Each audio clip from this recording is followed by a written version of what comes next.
Share the last.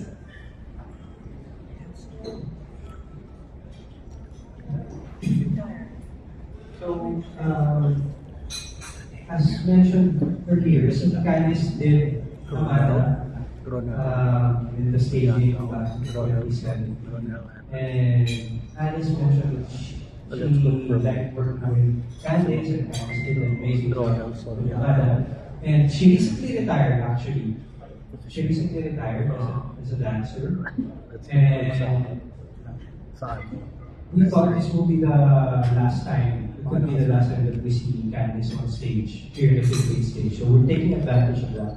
Please share that, because Candice has made strides for Filipino artists here and abroad. So she's a very important figure of Philippine dance. So simply First Filipino to win all those medals. And Perhaps just all span of up us. for 2 years. And those are all considered Olympics of dances. The one in Helsinki and the one in the States. Okay. No more questions? Okay, I have one last question. For our team, why should people watch the show? And what should they expect? What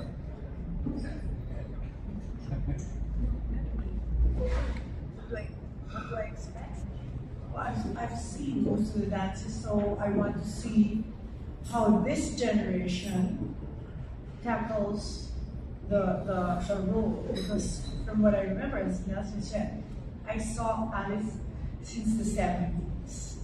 I was still baguettes, unmarried, now I'm a Lola. So that, as far back as that. So I see a very different attack or take with the way the dancers move these days. I don't know exactly why or what it's different, but it's certainly different from what I used to, what I remember seeing before. So it's like seeing something brand new again. Dance never dies. Because it's a live art form. It changes depending on the body of the dancer, depending on the attack of the dancer, the interpretation, the internalization of the dancer, how everything changes.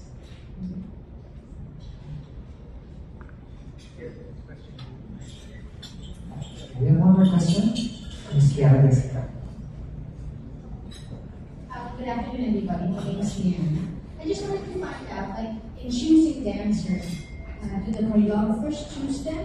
Or in your company, like, the dancers, do they have to say, like, ma'am, I want to dance in that ballet.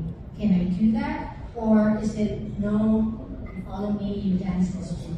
Do they have a say in it? I'm just curious. Thank you.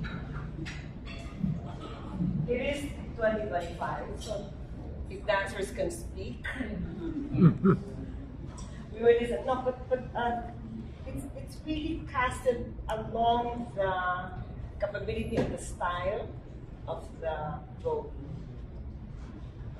So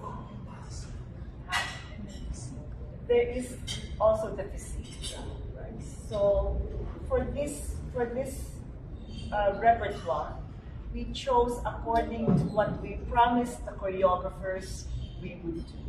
So I promised Norman, because I talked to him when I was in the States, I promised Kunyan Ling that we would work with that Kunyan Ling who did the dance on 3 dancers, Earl and Dan and Victor.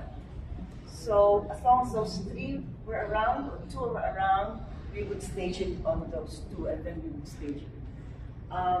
For Armada, we've had several dancers.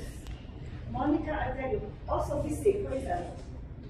I used the hair as part of my choreography.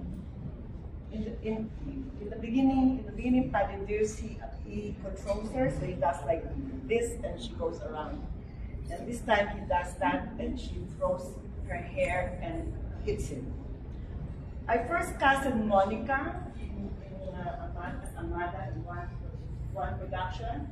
She came and short hair, and I said, "Oops." Next, she didn't dance because the hair was part of the choreography. So there are little things like that. And then there's also the strength. The point shoes, very demanding.